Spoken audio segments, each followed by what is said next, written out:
Stay tuned for the Splash Live.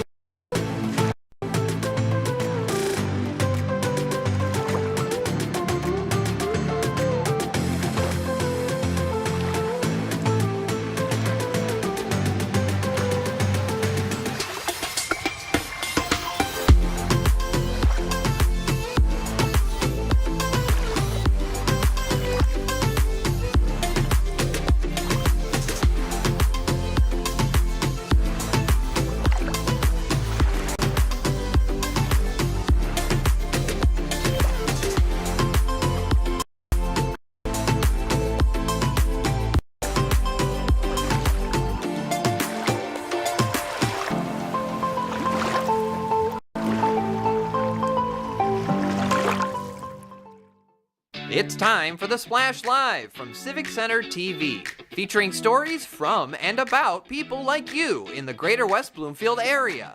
Simulcast on cable, 89.3 Lakes FM, social media, and the web. Now live from Green Media Center on Walnut Lake Road, it's the Splash Live. Live, local, and social. It's the Splash Live on Civic Center TV and 89.3 Lakes FM. What's cooking, good looking? Thank you so much for joining us. I'm your host for today, Kevin McIntosh. We got a lot to talk about, a lot to get into, so a lot of people that we want to recognize, so let's get straight into it. Starting off first and foremost, this week is National Police Week. And with that being said, Wednesday, May 15th, was National Peace Officers Memorial Day. And the West Bloomfield Police Department, some members of the police department, was in Washington, D.C. earlier this week for that specific reason, to actually honor some of the fallen officers throughout the country. And West Bloomfield Police Department Honor Guard attended the ceremonies in Washington, D.C. And some of the things that they visited, you can see here on Civic Center TV, was the police memorial wall. And if you can see right there, West Bloomfield Police Department's very own Sergeant Patrick O'Rourke's name is engraved, along with many other names of the officers whose lives were lost in the line of duty. So they were spending some time out there honoring the officers all across the country, and more specifically our very own. You can see some of the photos, learn more about National Police Week, and honor our police right here in West Bloomfield. You can check them out on their Facebook page, we should say, at West Bloomfield PD on Facebook. Speaking of going into and supporting our local officers, I should say, the Keego Harbor Police also recognized National Police Officers Memorial Day on Wednesday, May 15th. They actually made a post on Facebook honoring 118 officers who died in a line of duty just last year in 2023 alone, and recognizing their former chief, Calvin Baxter, who was also a volunteer firefighter. Now, if you're not privy to this story, which I just got word of myself, Chief Baxter went to respond to a fire at a local bowling alley, essentially, unfortunately, became trapped within the blaze, I should say, and lost his life later on in the hospital, October 4th, 1956. So Keego Harbor Police also honoring their volunteer firefighter there also. And today, that's why Keego Harbor's Baxter Morgan Park honors Chief Calvin Baxter with the park named after him in his honor. Such a great thing for his legacy also. You can learn even more about Chief Baxter's story on Facebook per usual. Keego Harbor's Facebook, I should say, at Keego Police. You can find out more information on how you can honor our local fallen officers around the area. West Bloomfield Educational Foundation bringing a little bit of tunes to the classroom, we should say. Music classes at Gretschko Elementary have been exploring multiple musical concepts, right? Music is that universal language, and it's good that they were starting to get to know things about music a little bit early. Some of the concepts that they explored: melody, harmony, expression. All of these things are elements within music, and I'm glad as a music lover that they had the opportunity to actually go through that. Some of the exploration were through collaborating and creating music with new materials, unconventional materials, by the way, including instruments and music reading learning books that was also donated from the West Bloomfield Educational Foundation. So thank you again to the WBEF for everything that they did. Mrs. Robotnik and the Gretschko Stars sent their thanks to the WBEF and on their Facebook page, I should say, and you can actually do the same. Visit their Facebook page and show them some love. Their Facebook at West Bloomfield ED Foundation. You can find out more information about the West Bloomfield Educational Foundation and what they have going on there and how they support our local community and local students, we should say. West Bloomfield seniors also getting out and celebrating, finding a reason to celebrate, we should say. They're celebrating Older Michiganian Day. Had no idea about that. They were celebrating that at the Connect Senior Center, as a matter of fact, and some of the fun included Michigan products and treats that were donated from Bush's Fresh Food Market, by the way. So thank you for Bush's Fresh Food Market for providing those good vibes and good material, good food and treats. If you can see the videos and the pictures right here on Civic Center TV, it looks like a great time. Now, they did something that kind of added up all the ages for all the participants and said that they lived combined 1,230 years. Oh my goodness. That is a long time, ladies and gentlemen, but it's a good thing, man. We celebrate our seniors here, specifically here in the West Bloomfield community, those who have paved the way, done their work and their duty, volunteered, done the hard work, and then made it so that we can all live, work, and play right here safely. So thank you again to our older Michiganians and West Bloomfielders and within the area. You can see even more pictures about the Connect Senior Center and everything that went on their Facebook, of course, at WB Parks, or you can go directly to their website, also wbparks.org. You can find out everything that's going on with them right there in the Connect Senior Center, I should say. A lot more things to talk about as the weather starts to open up. We have different events, different parks that will be opening up for your opportunity to get out, enjoy the weather, and see what's going on and see what you can participate in. And a little bit more specifically, WB Parks has the Lily Pad Springs opening up for everyone to come out and enjoy. And joining us right here on the Splash Live to talk a little bit about that, we have Lily Pad Springs manager Colin Johnson joining the Splash to talk a little bit about it. Thank you so much for joining us, Colin. Think we might have your audio. I think you might be muted. There you go. Unmuted. Thank you so much for joining us, Colin. We appreciate it. Thank you for having me. Absolutely. So Lily Pad Springs, a great park for people to come out, and we're looking at a grand opening for Michigan's largest splash pad, opening May 24th. Give us a little bit more information and insight about Lily Pad Springs, please. Yeah, so I am one of the managers at Lily Pad Springs, and this summer we are opening Memorial Day weekend. We open on the 24th, and then we are open 7 days a week for the rest of the summer, closing on Labor Day. Okay. Like you said, we are the largest splash pad in Michigan, so there are many things to do for children of all ages. Nice. Oh, that's going to be such a good time. We talking about good weather, going out there, letting the kids just splash around and do the types of things that they usually do at home, but with other kids in a big place where they can just, let all that energy out. I can definitely understand that. And like we said, largest splash pad in Michigan, a lot for the kids to do. We say covers 55,000 square feet, or 5,500 square feet, 50 play features, 4 water slides, 55-gallon splash bucket. It's a lot going on, and like you said, it's catering to all different types of children. So can you just talk about how they do cater to the children of all different ages as Lily Pad Springs, please? Yeah, so like you mentioned, we do have 4 main water slides for older children and even the younger children. Mm-hmm. We also do have a separate area to the side of our splash pad that is just little splashers and different features for littler toddlers and even babies. We also do offer special events and session times for children that might have special needs, or older children that go to school during the day. On Mondays, we do our sensory-friendly session, and so we turn off some of the bigger features to help with children who have sensory overload issues. And then on Tuesday nights, we are starting our twilight sessions. Those go from 6:30 to 8:30 at night, and they're perfect for kids if they do day camps or if they have school during the day. Oh, wow. Okay. Yeah. So you really are accommodating different children for different needs, different ages, and things of that nature. And that's a good thing. That's what we want to hear. That what ensures us within the community that we are doing the right thing, going to the right place. But speaking of that, we got to talk about safety, right? We're talking about water. We're talking about children. And there's a lot of different risks there. So how is WB Parks ensuring safety at Lily Pad Springs for our children in the community?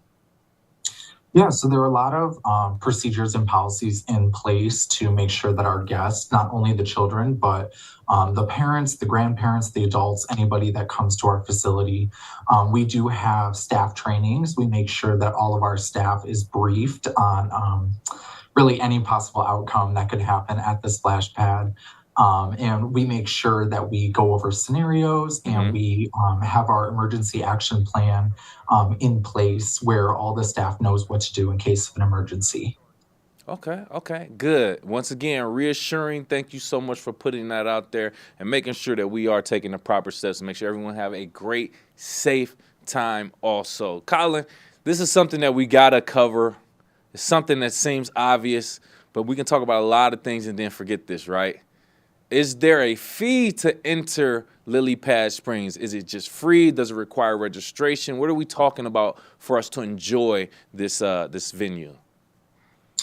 Yeah, so our current rate right now starts at, for our residents, so if you are a resident of West Bloomfield, it is $4 per person.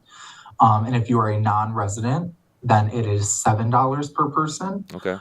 You can come and buy tickets on site if you don't have anything going on for the day and you want to come hang out with us. You're more than welcome to come and buy tickets on site. But we also do offer pre-sale tickets. So if you know you want to come in advance, you can definitely buy those tickets online, and those discounts do apply online as well. Nice, Colin. That's what's up. We love to hear discounts. I know I do. I like to save a couple dollars. Joining us right here on the Splash Live, telling us a little bit more about WB Parks opening up Lily Pad Springs just in time for Memorial Day weekend. We have Lily Pad Springs manager Colin Johnson joining us here to tell us a little bit more about everything that's going on with that. So with that being said, you're opening up at a time where, I'm going to be honest, Colin, Memorial Day weekend, I think we're probably expecting some good weather. It could get pretty crowded out there.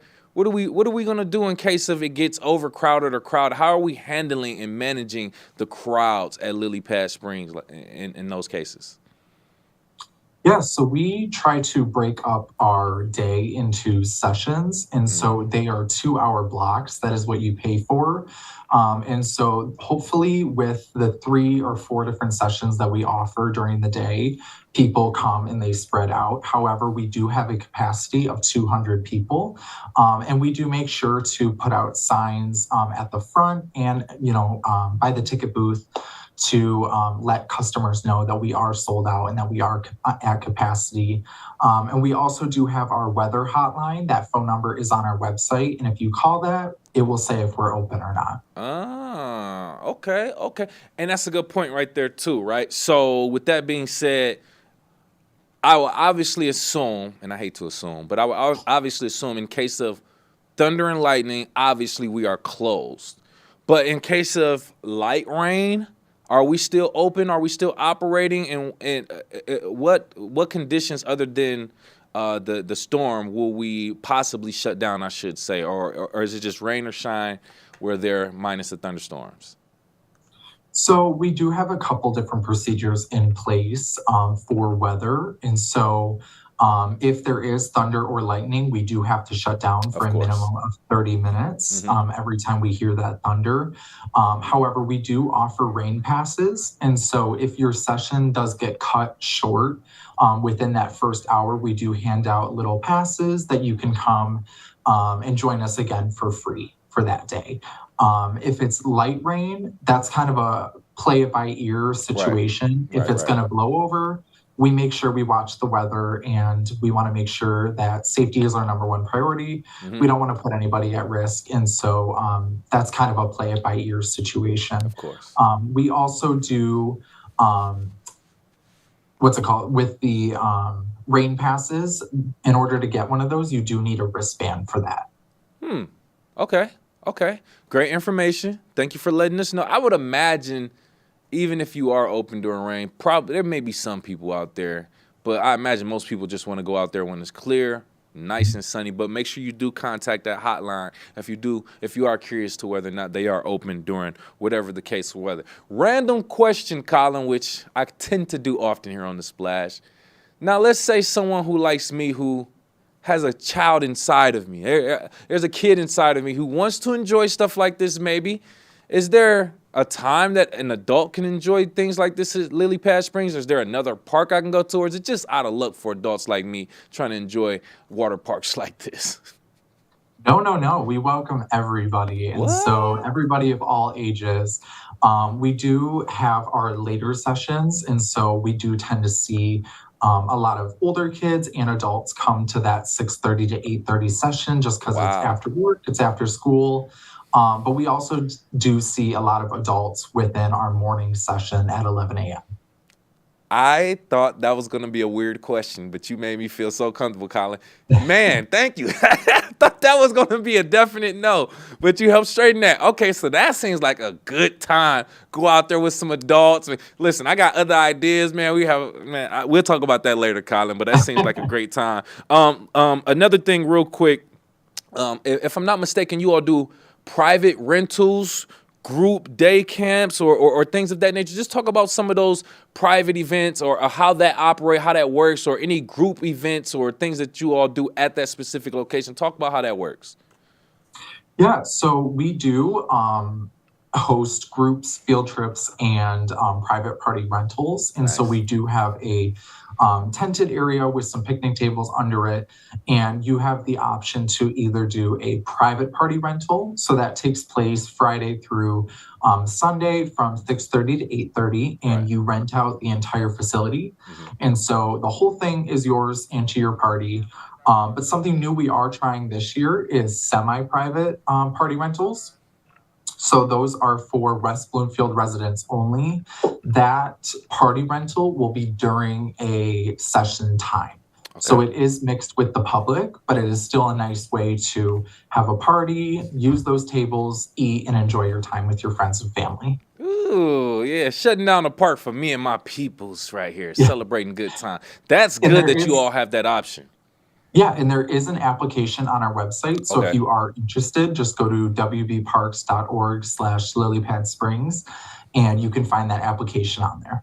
Good. I got another question for you.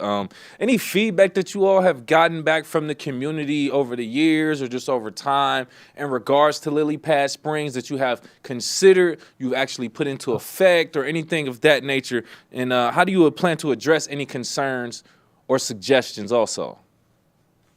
Yeah, so we welcome feedback. We want to make sure that when you come to Lily Pad Springs that you are having the best time and you are really enjoying your experience. And so we do ask customers, we welcome feedback. We also do have some QR codes around our facility that you can scan and give some feedback to us. This is my second summer at WB Parks, and compared to last year, we have changed a lot, especially the big one being these semi-private party rentals. We got a lot of feedback last summer about not having enough space for everybody to have a rental, and also a cheaper option. And if you didn't want to go to that later time, that 6:30 to 8:30, and so that's something big that we're implementing this year. There you go. Listen to the people and apply. Give the people what they want, man. They're there to support. I love that. That's a great example of we hear you and we want to make adjustments to accommodate you. Hey, Colin, any last things, great information that we didn't cover that you want to let the community know before we let you go? Yeah, just there is more information on our website. Like I said, wbparks.org/lilypadsprings. There you can find the dates to see when we are running certain sessions. You can see pricing, our frequently asked questions, and our park rules. Those are all good things to go over before you join us this summer.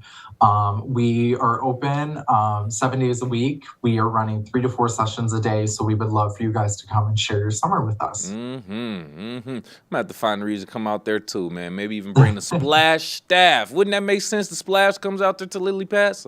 It's a whole nother topic and conversation. Colin Johnson, Lily Pad Springs manager, join us on the Splash Live to talk about the grand opening on May 24th, Memorial Day weekend. Thank you again for your time, Colin. Thank you. Absolutely, absolutely. Yeah, that's a great, exciting thing to look forward to here in the greater West Bloomfield community. Lily Pad Springs, getting to get, the kids outside, enjoying that nice weather. Hopefully we have consistent nice weather, but that's a great thing to do. So you can find out more on the website, of course, wbparks.org. And of course, if you want to make it easier, if you're already on Facebook, just check them out on Facebook at WB Parks also. Make sure you give that a gander, I should say.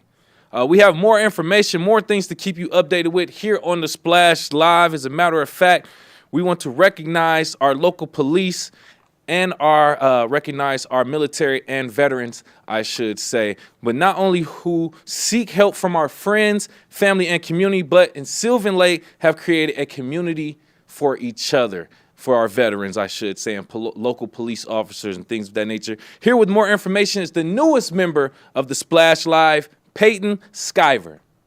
When it comes to veterans, it can be hard to try to find someone who shares the same experiences as they do. But the good people of Sylvan Lake are working hard to bring together a community of those who served. The monthly Veterans Coffee event took place right here at the Grill off of Orchard Lake Road. It allowed veterans to come together to share a meal, share some memories, and form a tight-knit community. So we've been together having meetings monthly for about 2 years. What we do here in Sylvan monthly is get together for coffee and camaraderie and talk to each other about different situations we may have encountered and how to navigate different organizations to get assistance. We try to hold it at different locations. Today we're at the Grill, but we've also been at Evolve, and we may be going to Dunkin' Donuts next month. And so we are happy to support different businesses within Sylvan Lake at the same time that we get together. So what does this event mean for you personally? Well, as a veteran, it's nice to be able to connect with other veterans.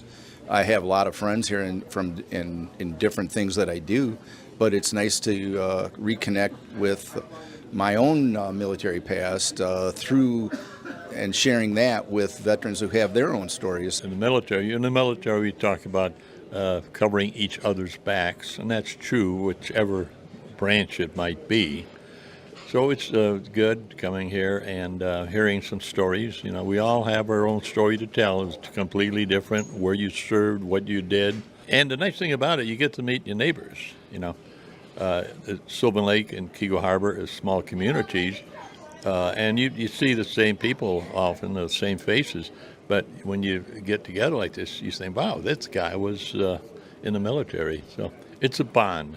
The Veterans Administration is a big labyrinth organization, and there's, without knowing where to go, where to start, who to talk to, by having vets here who are experienced in dealing with that, it helps point the vets who haven't experienced it yet, when they want to go through that, where to start. So that's really the big thing. Veterans are unique people. There's not a lot of vets, most vets are Vietnam vet like me. I'm 80 years old. We're dropping like flies, and you might not see these guys tomorrow. So it means a lot to keep in contact. It's a brotherhood, and everybody's loyal to everybody. And it's just a good thing, because you got a backup. You have to have a backup. When I was sick, I had people looking for me, taking care of me, and besides my family, were the vets. So it's very important to be part of a community. These veteran coffee events will be held monthly at different locations, so be sure to check out the Spirit of Sylvan Facebook group for where and when the next event will be held. With Civic Center TV, I'm Peyton Skyver. Thank you, Peyton. Great story, by the way. Always advocating for great personal, safe spaces for any community, any group of people. We all need that as veterans, as women, as men, even as children. We need a safe place for us to go and enjoy like-minded people. So you want to find out more about what they have going on, go visit the website, please, sylvanlake.org, to find out more about the veterans events that they have coming up also. We want to continue to honor the people in our local community who are doing great things, setting great influences, and we are talking about local West Bloomfield School District music educators who have announced their retirement. So we are here on the Splash Live and Civic Center TV to give them their flowers while they're still here and just talk about a little bit of their career. So join us right here on the Splash Live. We have Director of Orchestras Linda D. Williams-Trotter and Choral Director Cheryl Hawk. Join the Splash Live. Thank you so much for your time. Thank you. Thanks for inviting us. Absolutely. So I know you all are in school right now, so I really want to thank you for your time. So I want to kind of get straight to it, essentially. Starting off with you, Cheryl, retiring after the years that you've spent there, how do you feel like your work has impacted your students both musically and personally?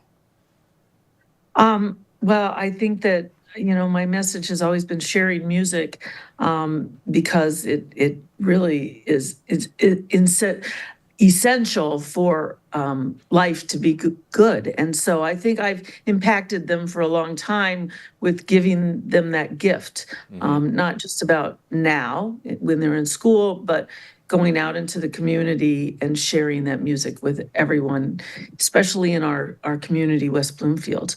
And you have to have a lot of life skills to be a good musician, as Lyndon. And so we're not just teaching music, we're teaching those life skills, being on time, being reliable, being respectful, and being ready to do what needs to be done as a team. And so I think when they leave, they have those skills and they're successful in life. Linda, kind of giving you the same question. How do you feel like your work has impacted your students? Well, similar to what Cheryl said, I'm going to focus more on teamwork. Our students have learned to work together to create music and to know that someone's going to lead, someone's going to have to follow, and know where and when to lead and to follow. They work so hard together, and they can take that and put it to all of their life. It's not just through music, but their whole lives for the rest of their lives, because we all have to work as a team. Correct. Whatever we do. Yes, and that's one thing that we need to learn when we take away from our educational institutions.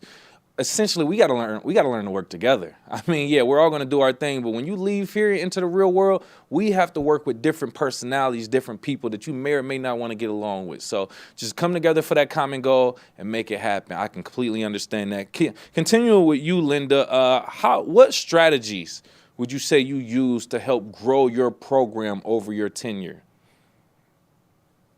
I think part of the best thing is that since I've been here for over 26 years, the students know me. I'm teaching their siblings, and in one case, one of my former students' children. And they want them to be involved in music. They know that playing an instrument is very important, and it's helped their lives. So it's word of mouth and just keeping them actively engaged and having fun while you're doing it.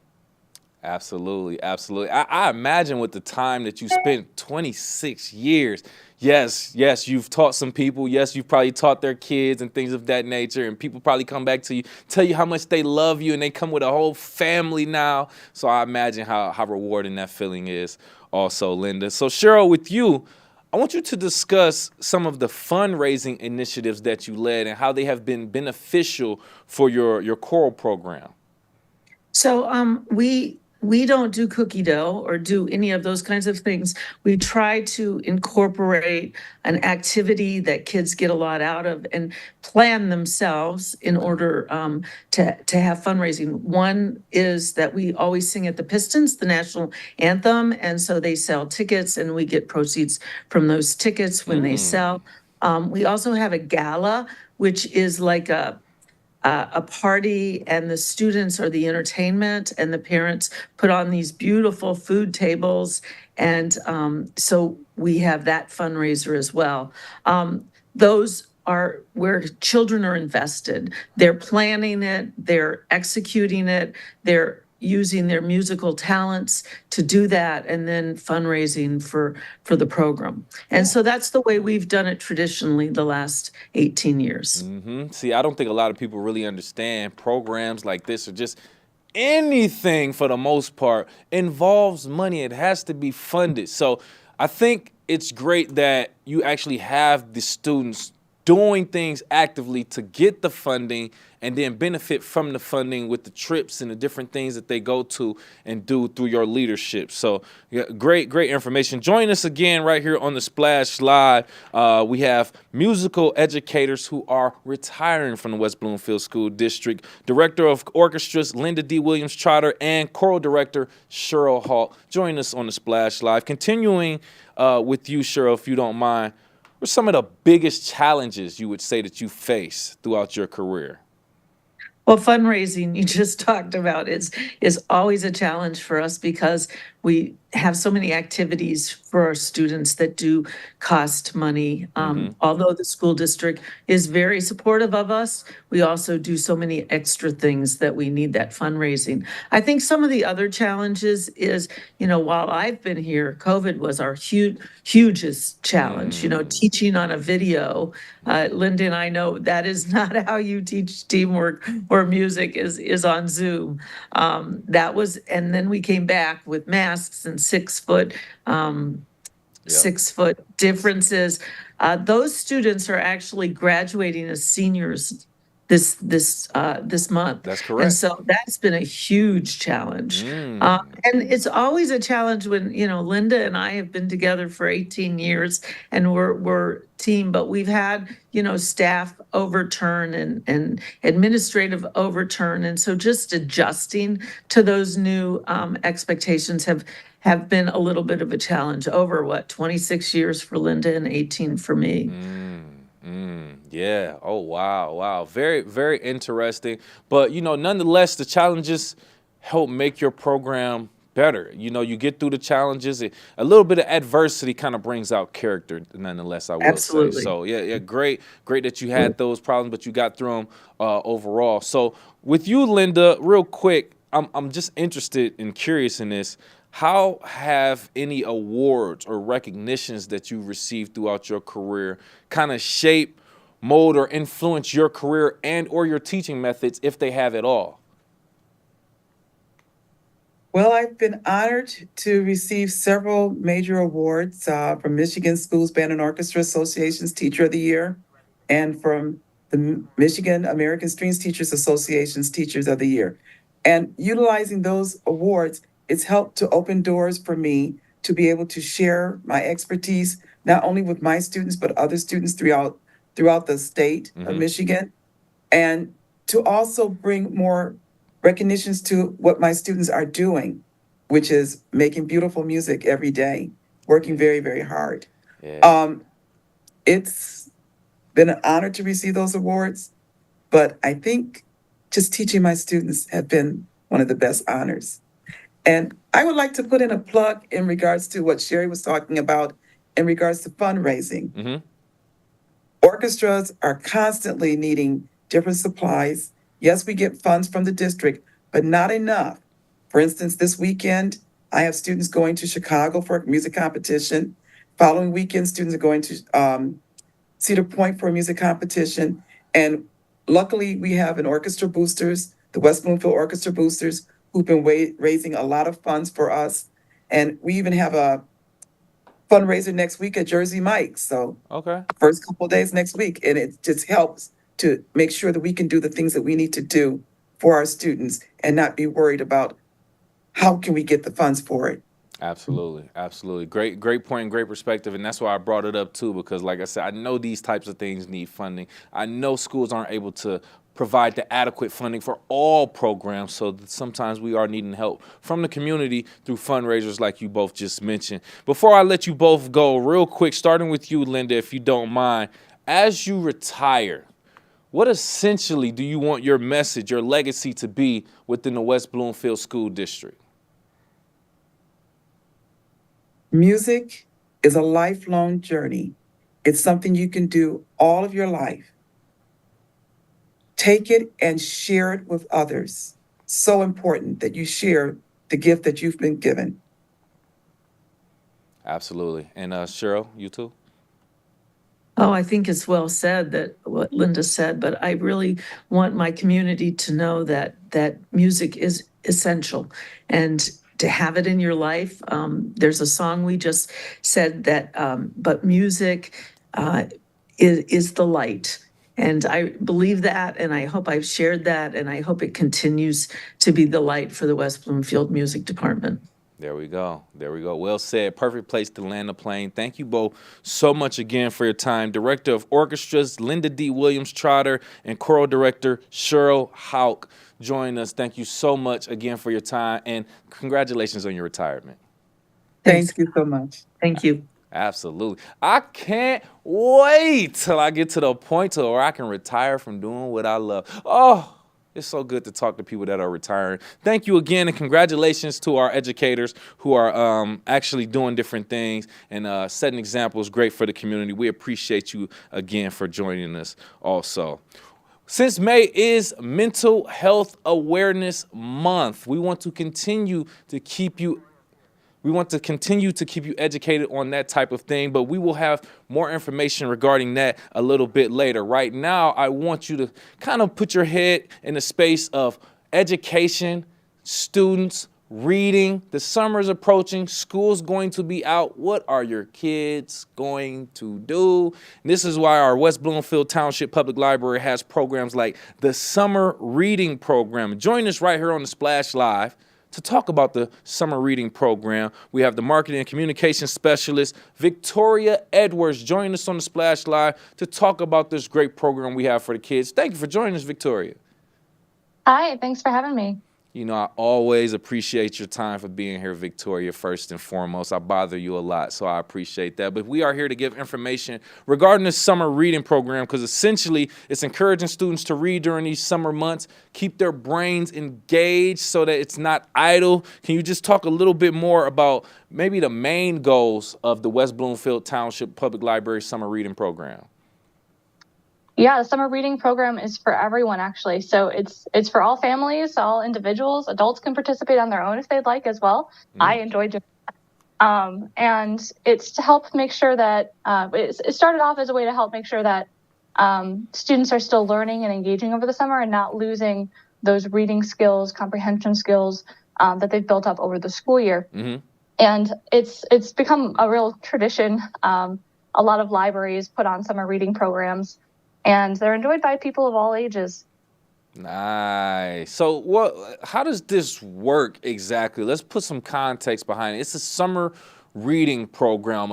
Everyone coming to the library to read books at once and discuss it afterwards? Or are we reading the same book and then coming together and read it and talking about it and discuss? Like, how does this program work exactly? Yeah, different libraries have theirs set up in different ways. In our library, we do a reading logs, so you can track the time that you spend reading, and for different reading milestones, you earn rewards. So, for example, for kids, teens, and adults, or rather for kids and teens, for every 10 hours that you read up to 50 hours, you can earn a free book from our book fair, and that's a book that you get to select from our book fair to keep. So you can earn up to 5 books. And we also have rewards. We have different milestones that are a little bit more achievable for our Read to Me group. Those are people under the age of 5 years old. Mm-hmm. And we also have a completion prize for adults who read 50 hours as well. They get a $5 Friend Shop gift certificate, courtesy of our friends at the library, that you can redeem for a book or other Friend Shop merchandise as well. And then we also have activities alongside those. So we have 10 activities this year for all ages. And each time you complete one of those activities, you earn digital tickets. So you earn 1 digital ticket for each activity you complete. You also earn 5 digital tickets for each reading milestone you meet. And those digital tickets, up to 35 of them, can be put towards prize baskets that we're going to do a drawing for at the end of the summer. And we have different baskets themed for different age groups. And they should be a lot of fun. I'm excited to announce those a little bit later this summer. Okay. But the program begins on June 1st. And it runs through August 30th, and you're able to track your reading hours and activities on the Beanstack app. This year, we also have a paper log for youth and Read to Me groups that are available upon request. I think that about covers it. No, you did a lot with that. Thank you, Victoria. So, okay, so essentially we have, and correct me if I'm wrong on this, do you have a list of books that you're trying to encourage people to read within this summer reading program, depending on maybe like your age or your grade level of things of that nature? You keep a time log of how long you've read, either through the Beanstack app, or you do it manually on paper, and as you get certain hours, you turn it in and you share that with the library, and then you get certain rewards and incentives. Did I get that correct? Yeah, so we don't have a reading list for the summer per se. Okay. We do have one available for youth if you'd like some recommendations, and we're always happy to provide recommendations if you're looking for something to read. Our librarians love to do that, so please feel free to ask them.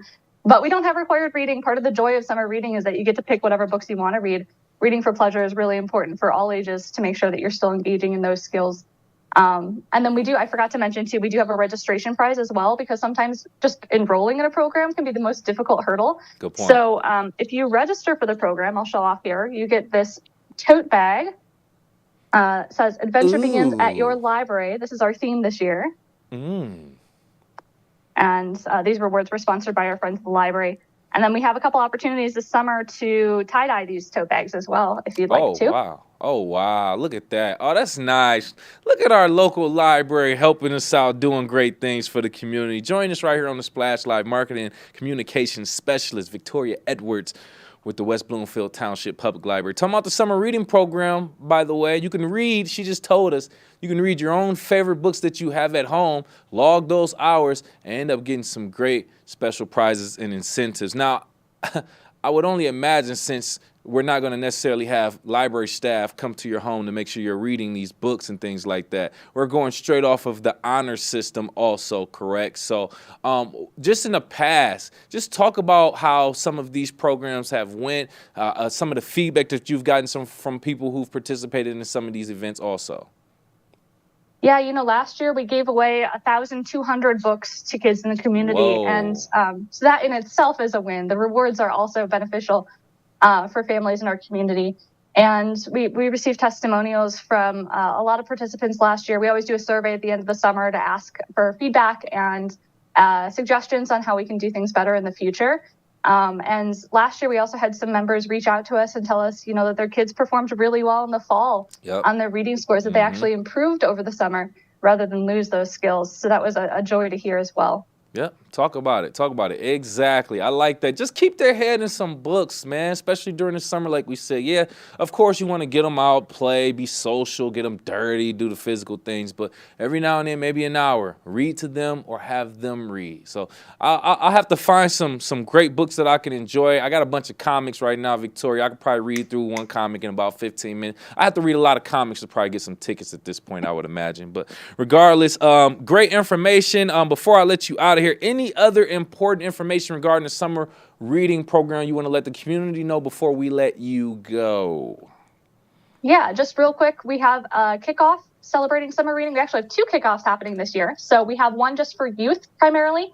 That'll be on June 1st from 10 a.m. to 1 p.m. And we're going to have putt-putt, inflatables. There's going to be stock car racing. It's a whole lot of fun. Wow. Snacks, of course, this time too. And we have one just for young adults as well that's going to happen after hours, after the library closes on Friday, June 7th. And that one's for grades 6 through 12. We're going to have some mobile escape rooms on site, some gaming, again, more snacks, because who doesn't love food? I know, right? And so those are both going to be available at the start of the summer, just to celebrate the start of our summer reading program. You can sign up there. We're happy to help you. Victoria, you always so nice to me, even when I bug you, and I appreciate the information. I appreciate your time. Thank you so much again for joining us here on the Splash Live. Victoria Edwards, Marketing and Communications Manager for the West Bloomfield Public Township Library. We appreciate you again for your time.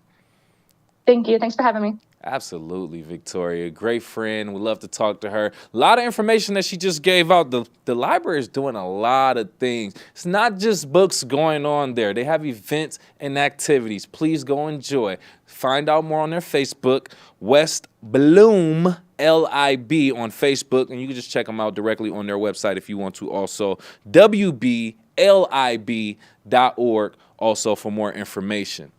since we were highlighting May being Mental Health Awareness Month, I like to pay attention to this because we are all going through different situations, and sometimes we just need a little bit of advice on how to cope with it. We just came across an article recently that says 47% of Americans say money is negatively affecting or impacting their mental health. How true is that? What can we do to kind of alleviate that, take ourselves away from that? Well, that's why we have a professional on the show right now. Join us right here on the Splash Live, talking a little bit more about mental health from Join us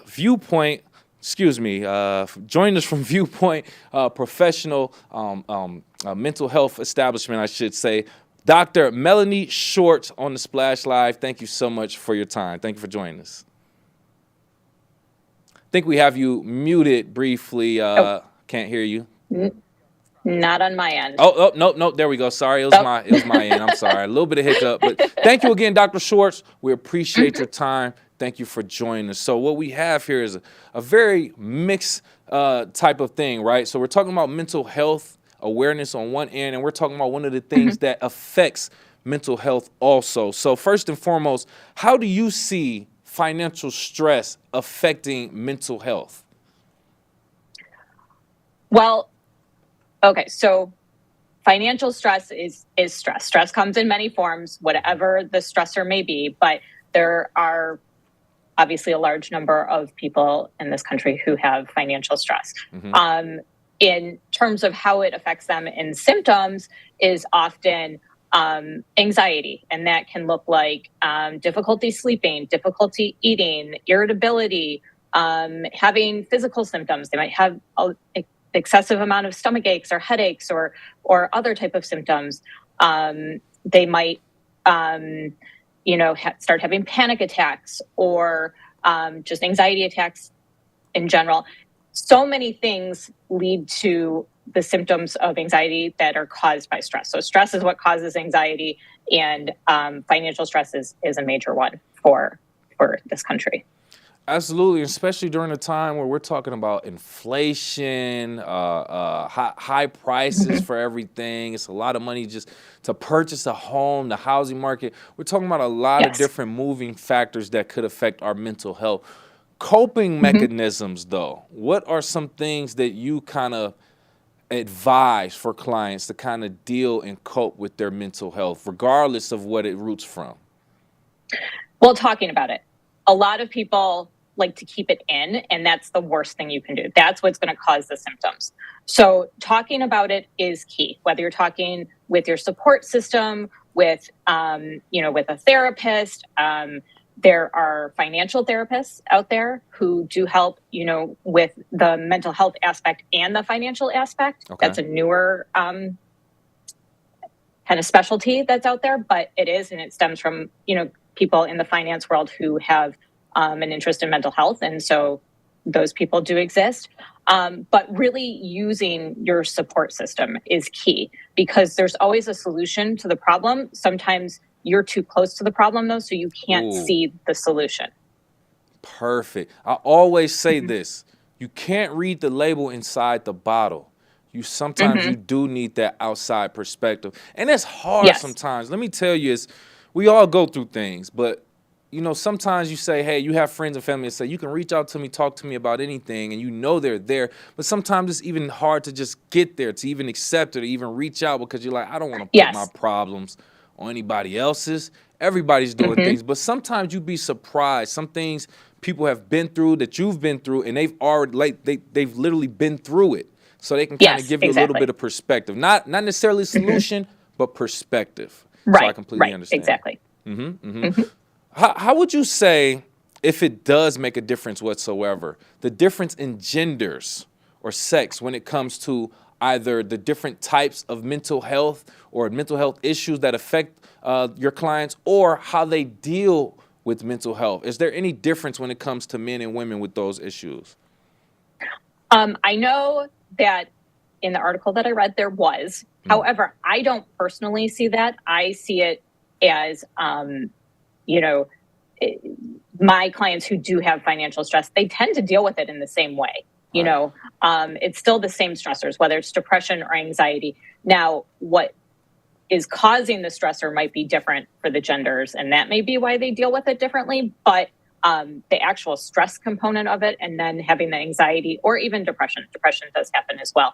I do see them, express it very similarly. So I personally haven't seen that difference, but it must exist too. No.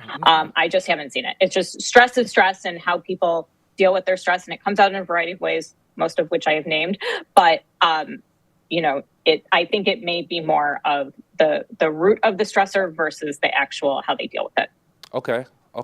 There's another perspective on that I want to talk about. But joining us right now on the Splash Live, Dr. Melanie Schwartz from Viewpoint Psychology and Wellness, talking about mental health awareness, the stigma of it. And we're talking about an article that says 47% of Americans say money is negatively impacting their mental health. So what about a difference in possible generation, ages, things of that nature? Are you seeing a difference on maybe the things that they're saying affecting their mental health? Because now I would imagine nowadays we have the younger generation probably attributing a lot to social media and the internet, and the older generation may be a little bit more disconnected and have different problems. Any difference in the generations from your personal experience and how you kind of manage the solutions for both?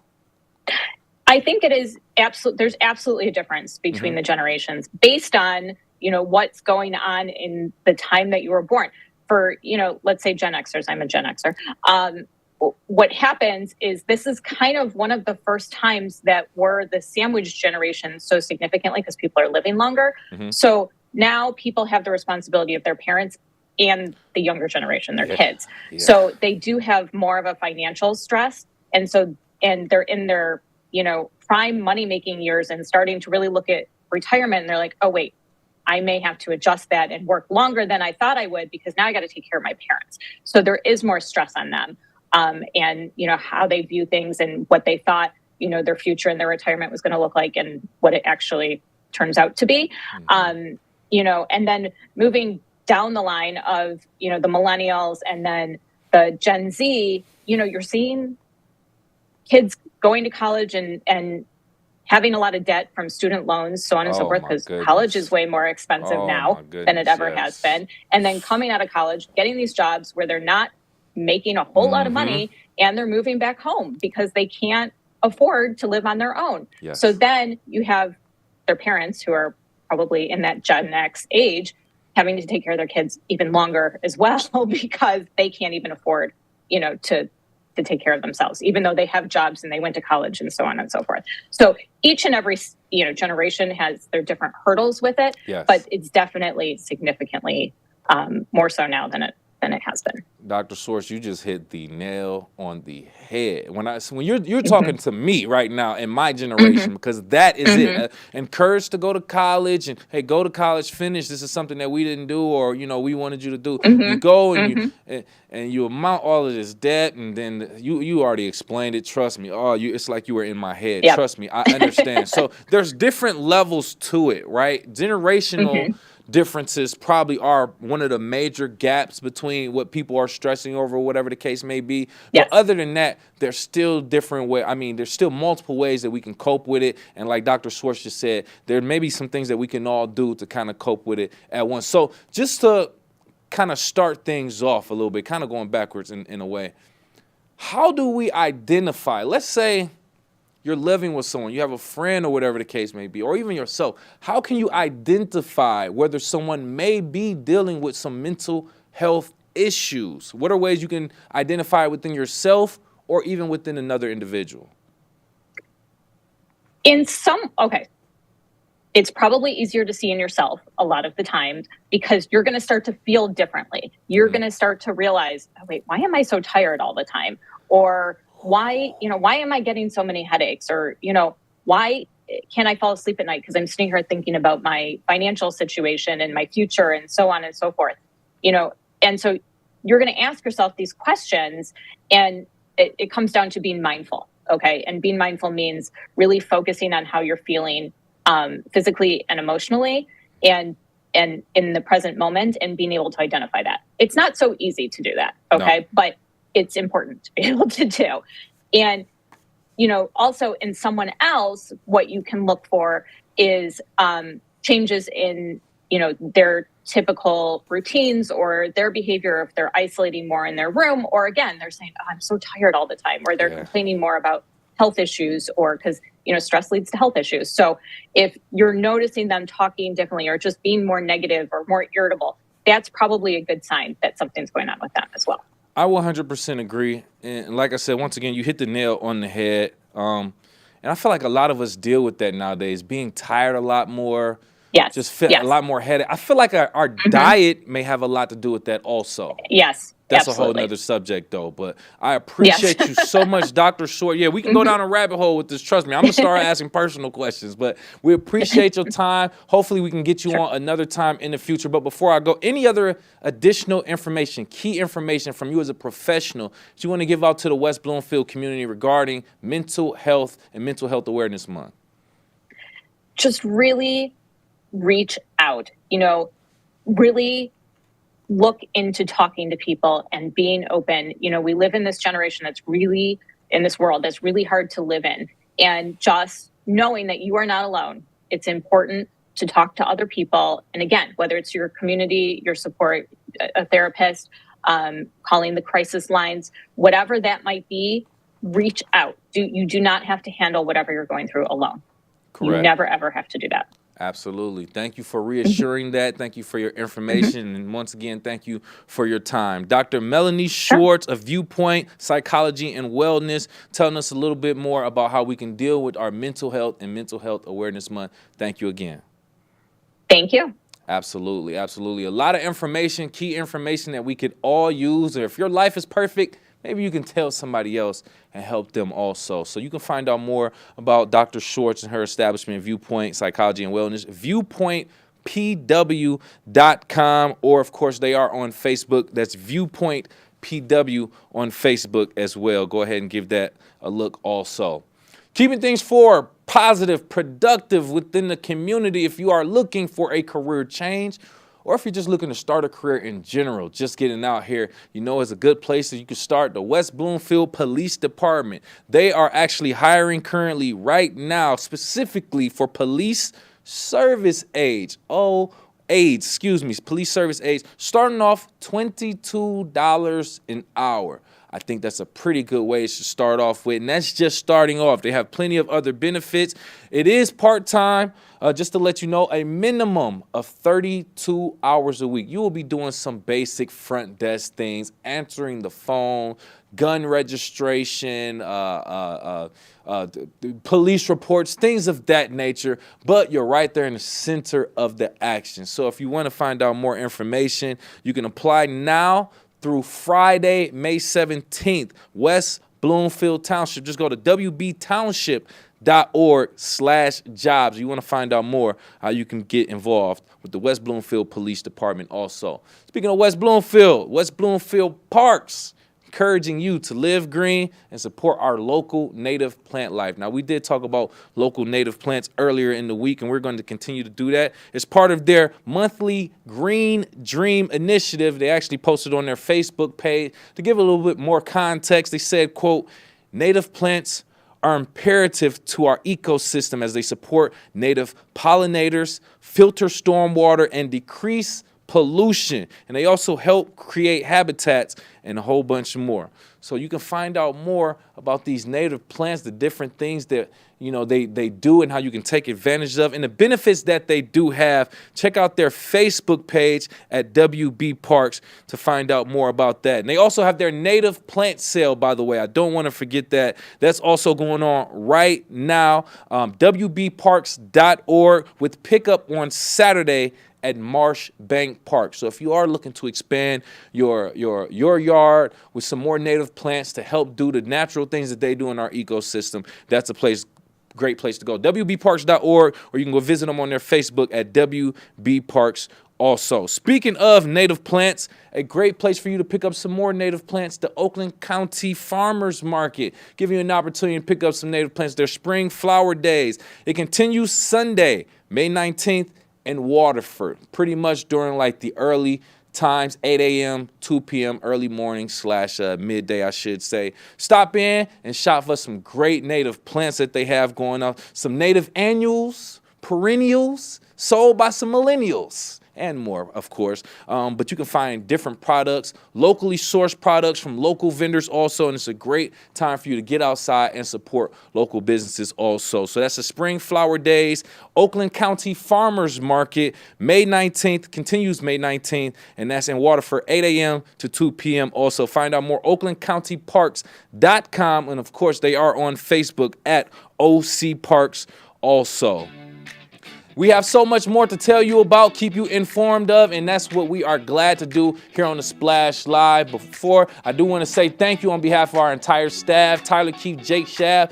I am your host, Kevin McIntosh, and we appreciate you. We are live, we are local, we are social. It's the Splash Live on Civic Center TV and 89.3 Lakes FM.